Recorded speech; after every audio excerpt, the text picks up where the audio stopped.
Merhaba, ben Miraç Gülcem. CNC usul tezgahının başındayım. Bugün CNC usul tezgahımı 3 eksenimi buradaki joystick'te kontrol edeceğim. Yakınlaşabilirsin. Önce bir RAM modu. Burada X, Z eksenimi bu iki tuşla kontrol ediyorum. Bu tuş benim yukarı doğru geliyor. Bu tuş aşağı doğru gidiyor. Eksi yöne doğru.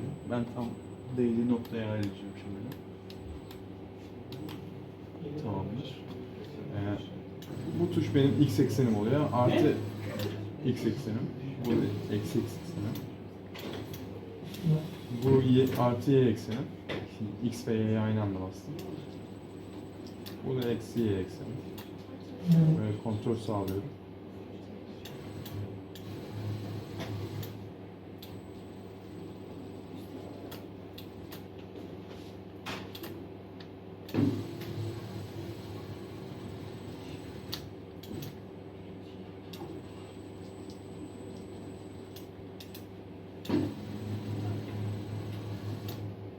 Beni gösterebilirsin şimdi.